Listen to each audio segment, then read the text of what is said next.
Hello and welcome to Unprofessional Engineering. My name is James. You got Luke. Luke, we're going to continue our Civilization Smackdown this week. Is that what we're calling this? That's what I'm calling it. That's pretty good. I thought so, yeah. It's really good. You liked it last time, too. Yeah, I forgot. It's been so long. It has been a while. But we're going to be looking at the Mayans and how their engineering and technology competes with their enemies in this, the Aztecs and the Egyptians. I don't know if Well, in our Smackdown. In our Smackdown. Right. Maybe not in the world. Fought. Okay. No, I don't think so much. So I guess they lived in Mexico, Belize, whatever that is. Mesoamerica. Guatemala, El Salvador, and Honduras. Yes, Mesoamerica. Is that right? Yeah. That was good. Well done. Between 300 and 900 AD? That's kind of thought of as the heyday of the Mayans, but it stretched a lot longer. Oh, yeah. It was like 3,000 years, something like that. Right. They were in decline after that, though. Yeah, so they were like 2000 BC all the way to somewhere in the neighborhood of 15 AD, something like that. So it's, Yeah, but those other before that sweet spot, they weren't really doing a lot. It was not their heyday. I'm totally with you. Okay, cool. So how would you like to do this? Do you want to talk about a little bit about what they did in those time periods, or do you want me to hop into technology? Why don't you hop into technology? Okay. Because I think my stuff is going to fill in timeline-wise. Okay, so as a reminder, we're just trying to compare these three civilizations and what they contributed to the engineering world and the world in general. And which one is probably the most contributing? And I think I know the answer. Well, we've now finished all of our research, so I think I know mine as well. But one of the great things that the Mayans, or Maya? I think Maya did was create written language. Yeah, it's pretty crazy, their language. It's one of the most sophisticated languages in Mesoamerica. Yeah, I thought it's kind of strange how they do it, but it's the way I would probably make it, where they have 800 glyphs, give or take, and then each one represented a syllable or a word, and they could then combine those to make different words. But the weird thing is, that means there were probably 3 or 4 different ways to make any given word. And the crazy thing is, if you think about our language and most current language, ours is based off of 26 letters that form. I mean, you're how many letters? 800. Yeah. So and it's pretty interesting too, because it's not an actual. The letter didn't represent the letter, like you said. It represented the sound. So. Mm-hmm. And from what I understand, no one really understands how they necessarily came up with these particular symbols. There wasn't any rhyme or reason to these symbols. So we'll talk about Egyptians later, but in some of the Egyptian hieroglyphics, it was very symbolic. So, so this one, they don't necessarily know. There isn't necessarily a one-to-one or a reason for that particular glyph to look that way. Is there a reason for the shapes in our alphabet? Not that you know of? There isn't. Okay. Well, I'm glad you threw that in there. Okay, they also had an advanced knowledge of celestial, was that good? Was that right? Bodies. They were able to predict solar eclipses, which is pretty cool because I couldn't do that. I'd be the guy looking at the sun and then going blind, so that's no good. And they used astrological cycles to aid in crop planting and harvesting. Yeah, apparently I think they had 3 different calendars. They had a traditional 365-day calendar. They had what they called a long calendar, which I believe was somewhere around 1,500 years. I don't remember the exact number.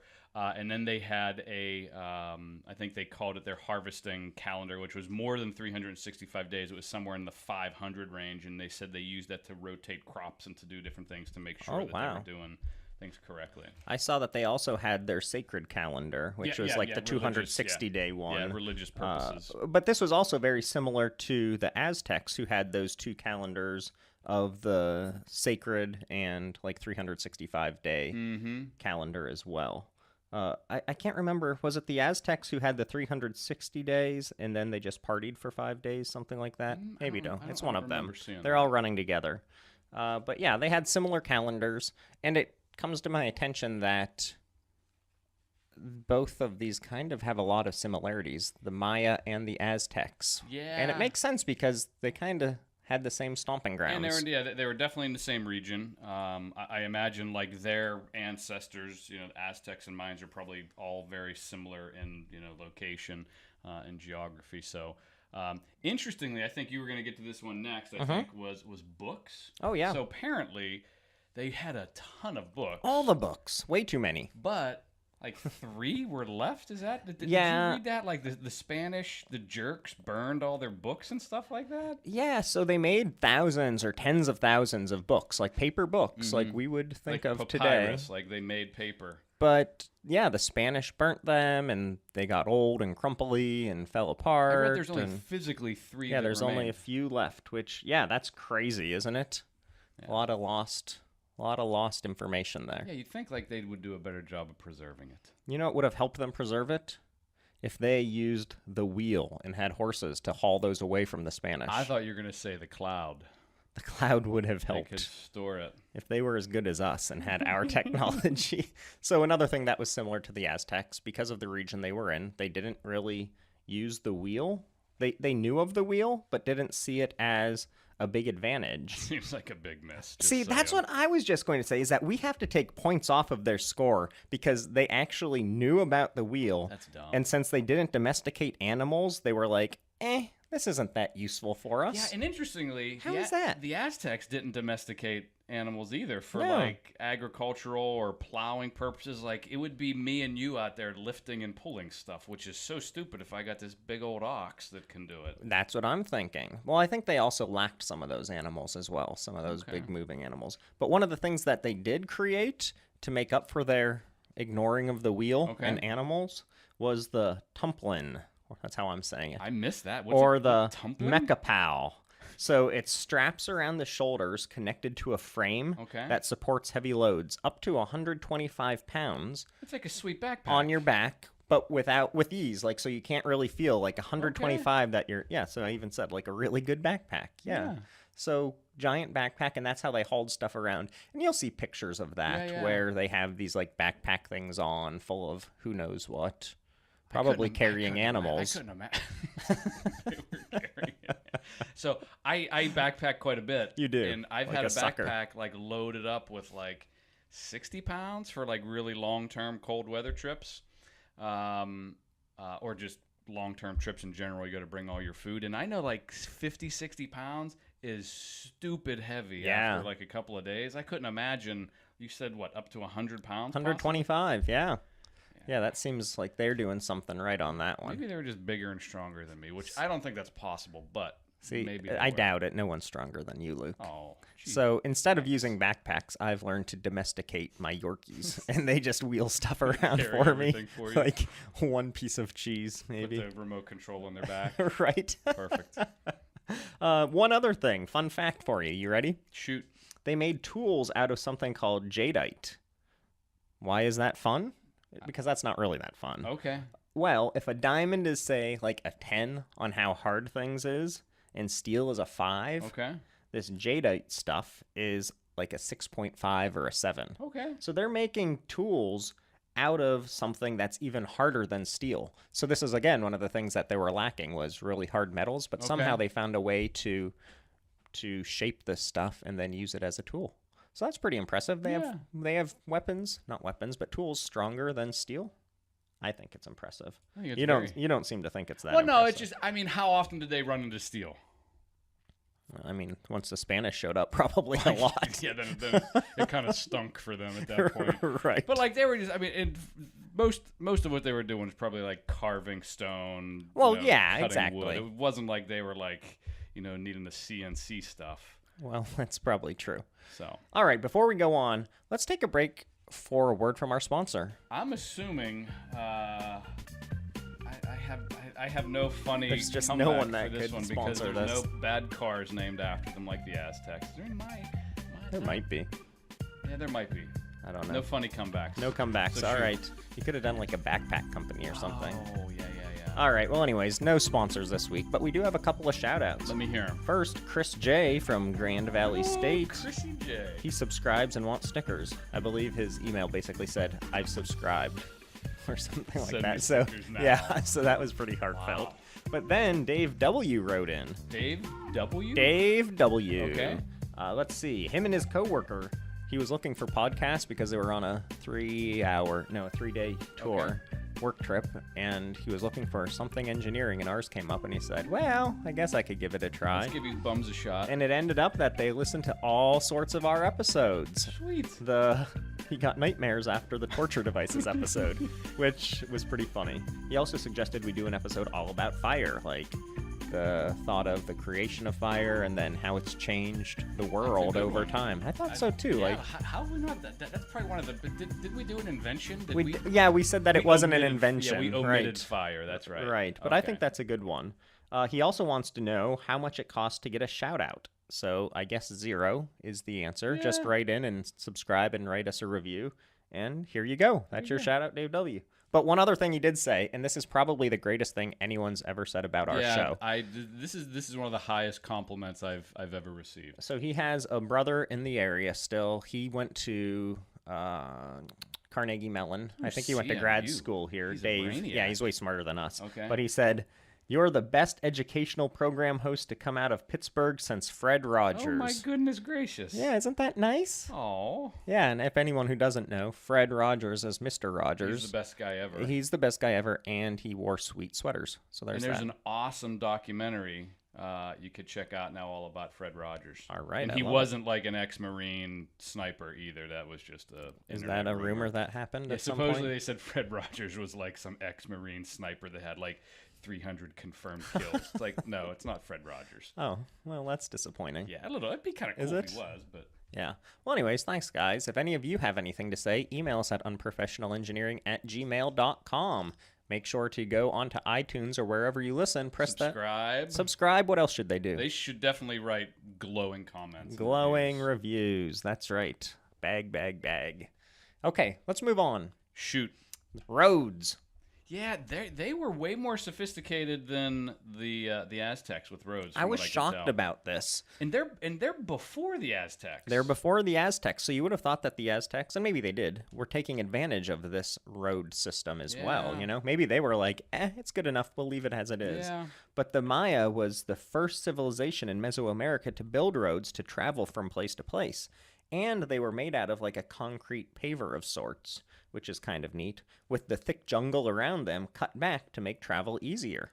So then, and I guess we'll probably get into this a little bit later, but it's not like they had these giant cities so much ruled by one giant city, like ruled by a king. They had a whole bunch of spread out cities that were kind of like individual contributors to the society. So they had to have trading paths and things like that. So that's why they had all of these roadways. Yeah, where the Aztecs, I think, they had like the three congregated big, in like one area. I think the Maya, they were distributed quite a bit. So. Right. They also like warred with each other. Did you see that? They're like, they traded together and attacked each other all the time. Trading and cargo vessels. Did you see anything about this? I did not. You didn't? Oh, I thought this was really impressive.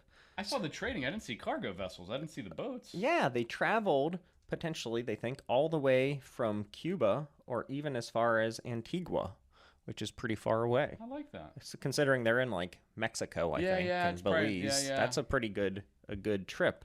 It said that our good friend Christopher Columbus met a Mayan vessel on his 4th voyage. That'd be pretty cool. So that's pretty neat, yeah. And they were long boats with many paddles. So think of like, I don't know. I think of like Viking ships where they have like, well, maybe Viking ships didn't have those. I'll have to go back to that episode and find out. But just a whole bunch of guys paddling the boat across the ocean to whatever land came up. I don't know how they decided to do that though. Like, how do you know Cuba's out there? I think you just guess. Like You just hope. You got some like pretty, I guess maybe you see birds flying from that direction, so you know something's over there. because they got to land on Something eventually. A whale. You hope. Yeah, the ocean and drown. Yeah. What else do you have? Anything else you want to put in here before I get on to the next thing, which is super so cool? I got some fun facts I can sprinkle in, and we could do them all at one time. I don't know how you want to do it. Sprinkle me a couple Okay, fun facts. so fun fact. So this is and this was the weirdest one, and I don't know the reason why, and I haven't seen it other than they like the way it looked. They would bind their heads And this is where people think Mayans came from aliens. Oh, So they would put these this is good. boards. They would put these boards on their foreheads when they were babies, and on the back of their heads, and basically they would turn themselves into cone heads. So they would put these pieces of wood on. They bind their heads, and this elong shape was, it was social status. They drilled holes in their teeth, and they would put like rubies and jewels in their teeth. So basically, they kind of invented like the grill. So we all think it was who's the guy that wore the clocks, the big huge clocks on his chest? Flava Flav? Yeah, Flava Flav didn't invent the grill. Basically, the Mayans invented the grill. That's beautiful. But there's all kinds of crazy theories out there that the Mayans were descendants or aided by aliens. And I think a lot of these cultures have that kind of theory, or with their carvings and stuff too. But the oblong-shaped head is one of the things they say supports that, because they believe that they're kind of emulating these alien people that help them out with their construction techniques and all that sort of stuff. So I like that you always come with the alien point of view. I love the You alien. always have that. I mean, I don't believe in them, but I think it's interesting. You don't think there are any aliens out there? I don't think so. Huh. Okay. Well, that's fine. You All right. do? I don't know. I just wanted to hear if you did or Okay. not. Oh. I don't know. you Maybe I hope there aren't. How about that? Yeah. Because I feel like they're probably better than me. Another one, sure, real Oh, quick. go ahead. Yeah. So we think that like we domesticated turkeys in American Thanksgiving. Gobble, gobble. They domesticated turkeys. Like, because I just there's probably just turkeys everywhere, and they're like, oh, you know what? Let's harvest these things, and we'll use them for food, and we'll use their feathers for different ornamental things. We'll use their bones for all kinds of stuff. So they actually like raised turkeys, like not like wild hunting turkeys, like they kept them in pens and domesticated the turkey. That's cool. I bet they'd really appreciate the episode on engineering the perfect turkey, don't you think? They would. Yeah. Did I do that one with you? I don't remember. I don't remember if I It did. was a long time ago. Okay. Okay, well, that's cool. They had turkey pens. Yes. Very cool. How about this? They created a cement substance to make structures. I did you see see that? I did. And they also made a kiln to like cook it with, which I thought was cool. The fact that they knew that firing the ceramics made it harder, I think, was pretty interesting, because I thought that was really cool. Plus, the kiln itself, like firing it, had a lot of like thermodynamics and chemical properties of a blast furnace, which is really weird.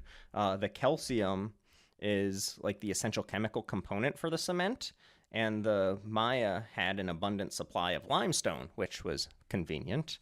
And they'd have to heat it to 1400 to 1600 degrees C, which is like 26 to 2900 F. So that's pretty hot, right? And then the limestone would melt, inducing this chemical reaction to form calcium silicate. And then it would take on the form of what they call clinkers, which is just kind of a funny word. And wood was the fuel that they used, and it doesn't usually create temperatures that high. Usually it's only like 400 degrees C that it's burning at. But they learned that a higher temperature was needed, and so they made this kiln and a way that they would stack the wood in a circular design and set it on like an elevated platform of rocks. And then the center was left open, and the kiln was like 6 meters in diameter, and this basically just made the first blast furnace that would cool. like shoot this wood temperature then up to this ridiculous, or like the heat up to this ridiculous temperature that they needed to make their cement. And that's why all of these structures that they have, are still standing. Yeah, they have crazy big structures, which we'll get into in a moment, but those are still standing because of this really hard substance that they created. So I thought that was kind of neat. They created a bunch of complex looms as well for really pretty clothing, I'm told. I probably wouldn't wear it. Yeah, they apparently were very ornamental, more so than the Aztecs, but maybe not as much as the Egyptians. Sure. They're pretty fancy. Yeah. A few more things I wanted to get through before we get into buildings. Yeah, I think we need to get to the buildings. That's kind of the big thing, I think. Fun facts, Charles Goodyear is really just a good-for-nothing invention thief. He stole inventions. He's often credited with vulcanization. He didn't do vulcanization? Which is combining rubber with other materials to make it more durable. Okay. But It's now thought that the Maya were doing it 3,000 years earlier. Yeah, but they weren't making tires. They were making rubber balls that they would hit with their elbows through holes, and then they'd kill the people that lost the game. I feel like making rubber for that purpose versus... I thought you won the game and got killed. I think the Mayans did it differently. Oh, they did it was opposite? a similar game, yeah. Okay. So it was discovered by accident during a religious ritual where they combined the rubber tree and the morning glory plant. And this was used for water-resistant clothing, glue, like binding of their books that we then burnt up, and figurines and large rubber balls. Also, the Mayans didn't sacrifice that many people. No. The Aztecs killed everyone. The Mayans did a few. They did, but it was like early on. So if you look at like their history's broken up into 3 periods. So it's when we killed a lot and when we didn't. So basically, the pre-classic period is 2000 BC to 250 AD. This is whenever they killed a whole bunch of people. Okay. Did a lot of human sacrifice. But then whenever you get to like the 250 AD and on, the classic period, and then when you get to the post-classic period, whenever the kind of like the downfall of, Cortez shows up and ruins everything as usual. As usual. That's what he does. So whenever those happened, they still did sacrifice, but it was typically animal sacrifice, not human sacrifice. Oh, okay. So 3 more things, which I thought were really impressive. First, mathematics. It seemed like they had basically the same math as the Aztecs, but the most noteworthy trace is they were aware of the zero and the concept of zero. And so, like, that helped with numbering. So otherwise, there'd be no difference between 12 and 120, but this zero concept really helped them out. Yeah, they were the first ones in Mesoamerica to use zeros, and I think also the Babylonian Empire, they said, was in that time frame too. Figuring that one out too. Zeros. They also had an understanding of hydrology, which is the study of water. And what was important about that is they'd collect rainwater in systems so that it could support life further away from like the ocean and rivers and things like that. But they also then diverted streams to create like lakes and moats around cities for protection. And what else was really cool is that they understood that if they created channels with decreasing diameters, that would increase water pressure, and they could make things like fountains just by having these big water channels with smaller and smaller diameters. So that's pretty neat. I probably couldn't do that. No. The last thing, the Korbel Arch. Do you know what a Korbel Arch is? I think I know what a Korbel Arch is. It apparently consists of 2 opposing sets of overlapping corbels resembling inverted stairways. So if you Google it, it'll make more sense. But instead of like the traditional arch that we think of, like the Roman arch with the keystone, this is kind of like chopped up blocks that form an archway. So it's still... it still sends the loads in the various directions of the arch so that it can support more weight and things like that. It's not curved, it's straight edges. It is curved, but it's like chopped straight edges of it. I gotcha. But it was kind of neat. So why didn't they use... and they also had these where they were used in series known as the Korbel Vault, and that was what the Mayans used to support a roof. Why did they use these instead of the other archway? They hadn't developed the curved arch yet. Oh. All right. Okay. So with that, let's take another break for this week's Luke's Rant. So I'm giving this rant to you. You and I had a discussion at the beginning of the show that's right. that I didn't have anything. So hopefully you remember what your rant is. So I do remember my rant, and it goes back to tie it to this. The Mayans and meeting our friend Christopher Columbus in Cuba. And I am fresh off the boat getting back from Cuba as of yesterday. I heard you brought back some cigars illegally. They're legal to bring back now. Oh, you can? I think up to 100. I think that was the number. Yeah. So that no one wants them anymore now. Okay, well, right. So it's not really a rant, but kind of like a public service announcement. Like, we hear all sorts of terrible stuff about Cuba and the living conditions in Cuba and all that. The living conditions there, not real good, I'm going to be honest. But we also hear about how they hate their life and how everyone wants to get to America and just like how terrible life and their situation is over there. But it turns out a lot of the Cuban people seem to be really happy over there and that they don't actually hold their government accountable or blaming them for everything bad that's happened to Cuba, unlike America likes to tell us.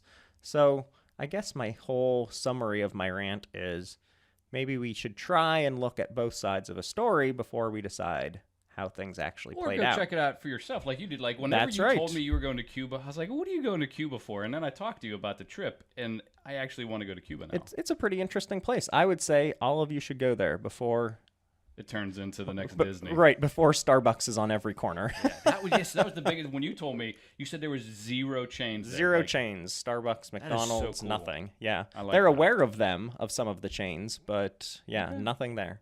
All right, so moving on. You want to talk about the buildings? Yeah, so they were, in my opinion, and we'll discuss this on our third and final show here. I think they built much better, stronger, in most cases, larger pyramids than the Aztecs. Okay. I think their stuff has stuck around a lot longer.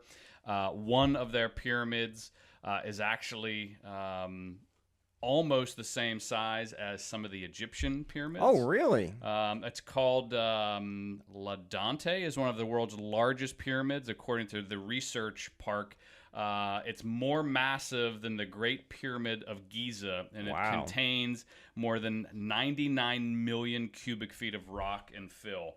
Wow. So I think they did much better in regards to that whole limestone process you were talking about. I think it helped a lot. I think some of their, I'll say, not metallurgic. What's that called when you do it with rocks? Maybe it is metallurgy. I don't know what it is because it's not metal. Right. Whatever it is. I think whenever they built the pyramids, they put a little more care Masonry? into the process. Masonry, I guess, is Sure. what it is. So I think that's why their stuff has stuck around. And I've seen some of it firsthand. Have you ever been to Chichen Itza? I have. We covered this on the Aztec show, didn't we? Didn't we talk about it there? And you laughed at someone falling down the steps? I didn't laugh at someone falling down the steps. Someone fell down the steps and more than likely died, and I got chased by a wild dog. Yes, that's what happened. Did you see that they built on higher grounds? So they have like real jaggedy looking stuff going on. Like their towns and temples look real jaggedy. Very boxy. Right. And that's because they built on these higher grounds to avoid floods as well as to avoid the dampness in general from the tropics that they lived in.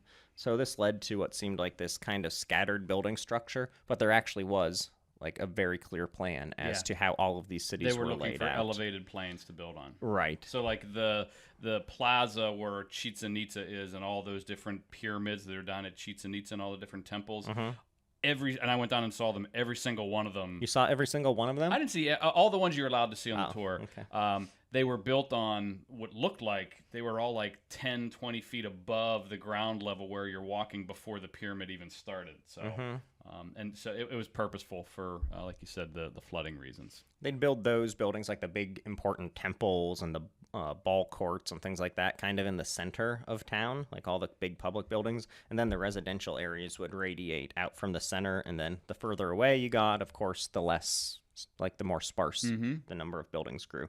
And they also had raised stone walkways to link these different residential groups together. So like the old folks could live in one group and the whippersnappers in another maybe. I don't know. I don't think that's really I don't think they called them whippersnappers. No? Okay. What else do you got for me? So I got some more fun facts. I want some more fun facts. I have some more building stuff, but I'd like some fun facts. Okay, because fun facts are always fun. They usually. That's why we call them that. Sticking with my deformities that they would inflict on themselves, they would often dangle objects in front of babies' eyes for really long periods of time to force them to be cross-eyed, which was another desirable trait found in nobility.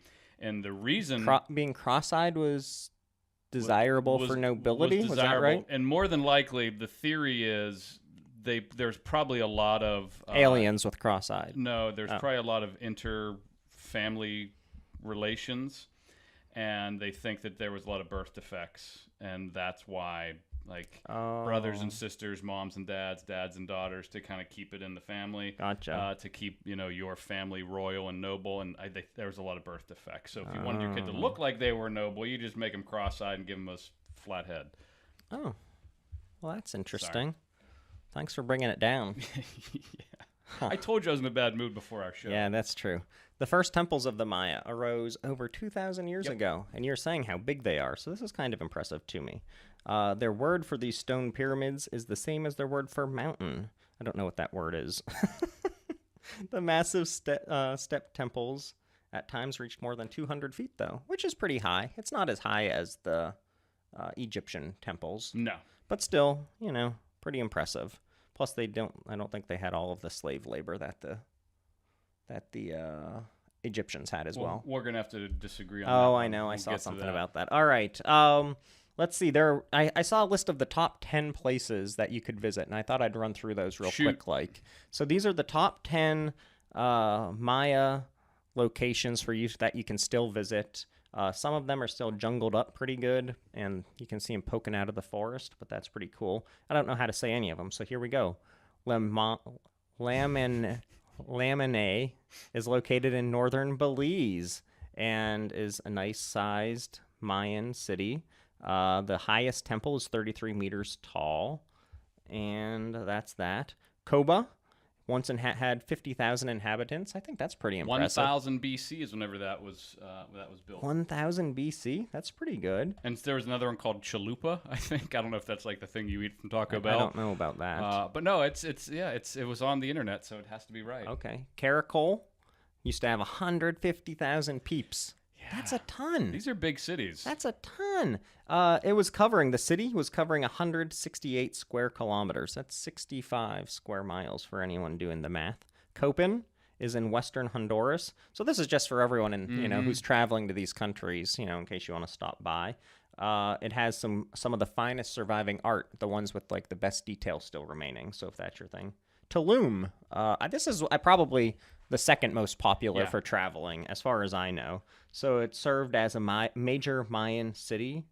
Tulum was built around 1200 AD, and it's a popular tourist spot. I think you can get there pretty easily I think it might be a little bit far from Cancun, but one of the other Mexican hot spots. Yeah.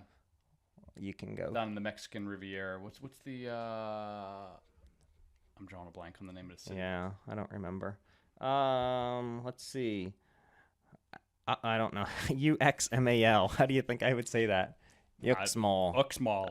They don't say X's though. I don't think. It means built 3 times in the Mayan language, and is the best preserved of the Mayan sites in Mexico. So maybe you want to check that one out. 115-foot pyramid is there. Not too bad. And then Chichen Itza is there, with El Castillo being the nickname of the most spectacular Mayan temple that dominates the center, the one that Luke laughed at people falling. Were you there in 2006? Because a woman fell to her death right then, and that's why they no longer let people climb the steps there. I don't think it was 2000. No, it was before that. Okay, so someone else fell down. Yeah. So it's not your fault that it's closed. So interesting, it became a World Heritage Site recently. I don't know what it was that actually, means. could you imagine? So it was owned by a private owner. No, really? So like some guy owned the property. Wow. And all the tour companies that you and I were on, they would pay this guy. That's how he made money. But apparently the Mexican government stepped in. They purchased all the property around Chichen Itza. So it's owned by the Mexican government now, and it became a World Heritage Site. He must have made a lot of money. He did. Oh, man. What am I doing wrong? It's my sponsors not coming through for me. Telling you, sponsors are the worst. So whatever happened to the Maya? Some believe that they were simply wiped out by war, while others attribute their demise to the disruption of their trade routes, which that's kind of sad. Well, they were thinking it could be drought. It could have been epidemic of disease, but they don't know why, because it was actually a really quick decline considering how long they were around. It was pretty surprising how quickly they basically just disappeared. I saw one of the theories was that the way their agricultural practices and the just massive amount of people that their growth couldn't keep up caused climate change and deforestation, and that caused so then their crops wouldn't grow right and they couldn't support everyone, and blat is the right term. I think so. Yeah. So any other fun facts for me?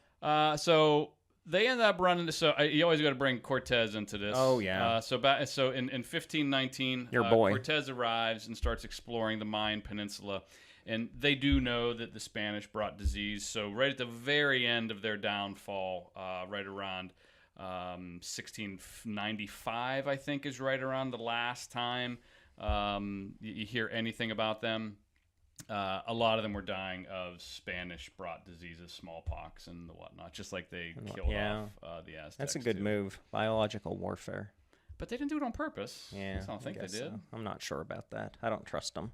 Okay, so in summary, what did they bring us? They brought us a lot of big pyramids and cities that are still standing, which is impressive. Mathematics and the understanding of the number or the placeholder 0. Tattoos. Tattoos? Fun fact, they were one of the first civilizations to get into like ritualistic tattoos. So that like whole body tattoo, they were one of the first. Nice. So they brought us tattoos. I don't know if that's really engineering. Korbel arches and hydrology, making fountains. They actually created volcanization, unlike the thief Charles Goodwin. They made the blast furnace, which I think is a big, good one. add for them, which is pretty cool. Roads that were really good. Trading vessels that could enter the sea. Sweet backpacks, we're going to call them. They made something called blanche, which was fermented booze. Oh, that'll give them some points. So written language and a really complex one. And just remember, let's take a point away for knowing about the wheel and saying it wasn't that important. Yeah. And I think you got to take some points off for smashing your kids' heads and filing your teeth.